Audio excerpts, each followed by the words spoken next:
Salve meus amigos do canal, professor Cristiano gravando mais um vídeo com conteúdo de física do novo ensino médio e formação. A gente vai ver agora a parte final do conteúdo da terceira série, mas também vale para o pessoal da primeira série, segunda, todo mundo vai estudando aí para o próximo Enem já, né? Características do som. Durante a fala de uma pessoa, as ondas sonoras emitidas por ela são captadas pelas orelhas que as convertem em estímulos nervosos. A orelha humana é constituída de três regiões principais: orelha externa, orelha média e orelha interna. As ondas sonoras são captadas pela orelha externa e direcionadas pelo canal auditivo para a membrana timpânica, que vibra com a mesma frequência da onda incidente. Essa vibração é transmitida ao martelo, à bigorna e à bigoma e ao estribo, pequenos ossos da orelha média, tá? Então aqui ele mostra todo o esquema da orelha, certo? Aí o estribo movimenta-se para frente e para trás, transmitindo esse movimento à janela do vestíbulo e à cóclea, que possui em seu interior pequenos cílios cujos movimentos emitem sinais elétricos transmitidos pelo sistema nervoso até o cérebro, certo? Então, onde o som é interpretado. Então, todo o processo, né, começa pela captação do som nas orelhas externas, que vai direcionar ele para o canal auditivo, até chegar a essas membranas que transmitem essas vibrações elétricas para o cérebro para interpretar o som.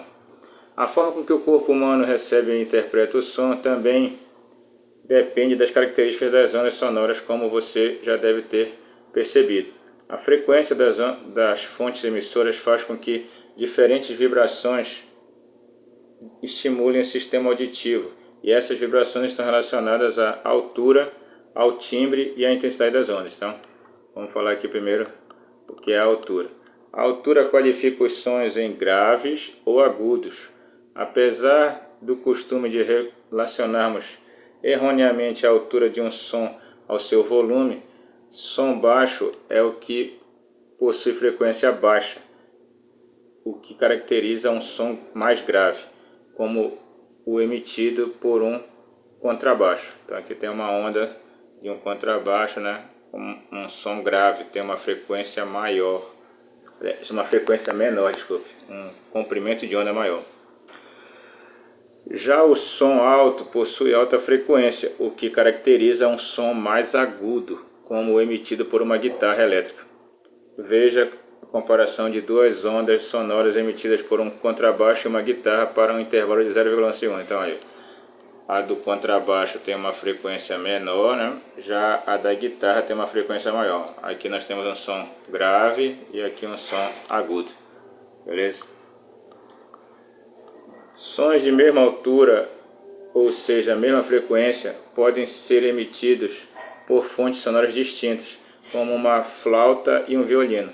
Porém, é possível diferenciar o som emitido por esses instrumentos por causa do timbre, característica que o torna diferente dos demais.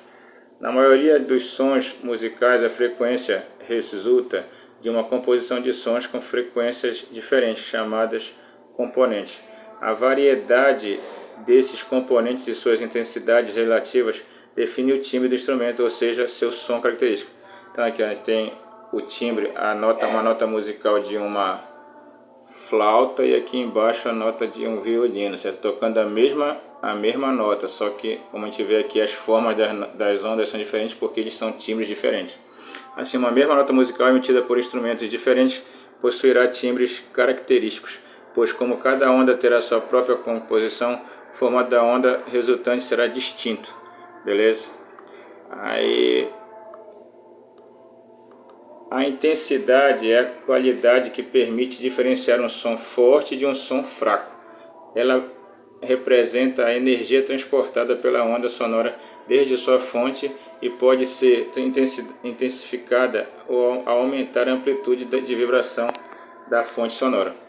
Quando estamos próximos de uma fonte emissora e escutamos um som, a quantidade de energia recebida pelas orelhas é maior do que quando ouvimos o mesmo som estando distante da fonte, se tornando mais forte ou mais fraco. Então, se está muito perto, tu vai ter uma intensidade maior, mais longe tu vai ter uma intensidade menor. Olha lá, propriedade do som. Quando falamos em intensidade, é importante considerar que, embora o som dependa da amplitude da vibração da fonte, as ondas sonoras transportam energia de uma região a outra. Portanto, a intensidade,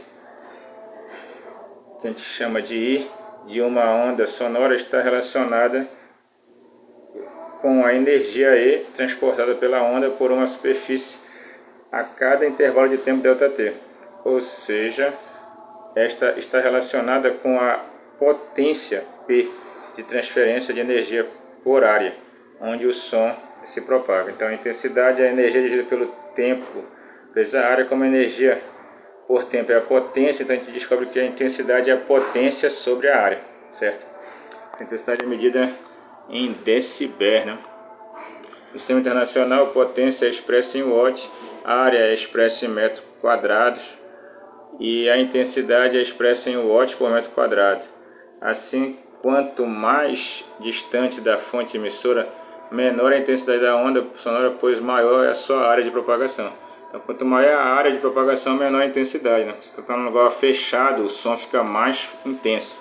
A intensidade do som corresponde a um atributo físico de uma onda sonora. Por outro lado, o volume do som, por outro lado, é uma sensação fisiológica, pois cada pessoa pode caracterizar um mesmo som de diferentes formas. O limiar da audição humana corresponde à intensidade ID de 10 a menos 12 watts metro quadrado, valor tomado como referência mesmo correspondendo a um som dificilmente escutado. Já uma onda com intensidade de 1 watt por metro quadrado, como o som ouvido em uma apresentação musical quando estamos próximos ao palco, possui energia que pode danificar estruturas internas da orelha, em razão do desconforto causado a essa intensidade, é conhecida como limiar da dor. Então não é muito bom, né, assistir shows muito próximos do palco por causa da intensidade do som, né, que pode até danificar o teu ouvido. Com o intervalo de intensidade, como o intervalo de intensidade sonoras que o ser humano é capaz de escutar é amplo, utilizamos uma escala para representar essas potências de base 10, denominada de nível sonoro beta, né, cuja grandeza é medida em Bell, certo? Em homenagem ao cientista escocês naturalizado estadunidense Alexander Graham Bell, que foi até quem inventou o telefone. Então, o nível sonoro é baseado na intensidade mínima e zero, correspondendo a 0 Bell, é beta igual a zero, e expresso utilizando o submúltiplo de decibel, ou seja, dBell, sendo que 1 Bell equivale a 10 decibéis, né? Podemos determinar o nível sonoro tendo zero como referência com a relação a seguir. O beta é igual a 10 vezes log da intensidade que eu quero calcular sobre a intensidade inicial. Beleza? Os danos fisiológicos ao sistema auditivo começam a acontecer quando as orelhas são expostas a níveis sonoros a partir de 85 decibéis, dependendo do tempo de exposição e das características de sua frequência. Tais danos podem ser temporários ou permanentes, dependendo dos danos causados nas células que compõem o órgão do corte, localizado na orelha interna, que é responsável por converter o som em sinais elétricos. Então, a exposição prolongada a sons muito fortes podem causar danos, né? Fenômenos sonoros. Vamos ver aqui primeiro a reflexão do som, né? As ondas sonoras refletem em superfícies assim como as ondas luminosas, seguindo as leis da reflexão, em que o ângulo de incidência I tem a mesma medida do ângulo de reflexão R. Então, assim como acontece na onda de luz, né? A onda sonora também pode bater numa superfície e voltar, né? Fazendo esse fenômeno que é chamado de reflexão do som. Beleza? A refração do som, assim como na luz, varia a sua velocidade ao passar de um meio físico para outro, podendo desviar sua trajetória, certo? Então a gente vê também que acontece aqui, ó, no ar frio e o ar quente também existe esse desvio do som, certo? Ele pode ficar para uma direção, Diferente do ar quente para o ar frio, ele vai se desviar para cima um pouco aqui. E do ar quente para o ar frio, se o ar quente estiver em cima, né, ele vai desviar para baixo aqui, certo? Difração. A difração acontece quando o som passa por obstáculos, né? Como no caso aqui, ó. Certo? A situação da questão anterior está relacionada a um fenômeno chamado difração, no qual as ondas tornam a barreira de um obstáculo ou atravessam orifícios com dimensões próximas ao seu comprimento de onda, né? Aí, ó, beleza? Espalhando-se para o ambiente. Então, depois que ele passa pelo aquele pequeno orifício, ele se espalha, no caso, do outro lado. Beleza? Interferência acontece quando duas ondas se encontram, né? As ondas sonoras, como qualquer outro tipo de onda, podem apresentar interferências. Elas ocorrem quando duas ou mais ondas propagando-se pelo mesmo meio se cruzam, gerando efeitos ondulatórios que podem ser somados, reduzidos ou neutralizados, certo? Dando origem a uma interferência construtiva ou destrutiva. Certo? A interferência pode ser construtiva ou destrutiva. Quando elas se juntam as ondas, aí elas se transformam em uma onda maior, ou uma acaba destruindo a outra, né? Ressonância das ondas, né?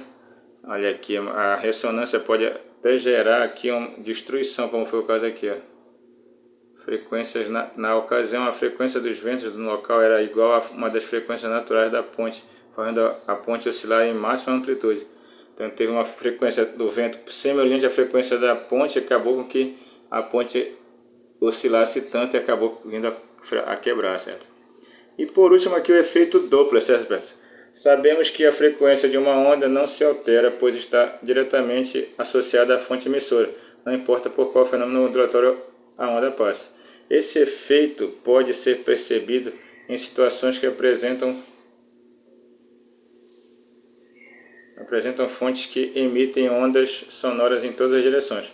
Se dois observadores em repouso, um no ponto P e outro no ponto P', recebem o som emitido pela buzina de um veículo, também em repouso, ambos percebem o som com a mesma frequência. Então aqui, ó, um veículo buzinando, tanto para o P como para o P', a frequência vai ser a mesma. Isso é o veículo em repouso. Se a fonte sonora se deslocar com uma certa velocidade na direção do ponto P', o observador colocado nesse ponto receberá a frente de ondas com maior frequência, percebendo um som mais alto, ou seja, mais agudo, e o comprimento de onda parecerá menor.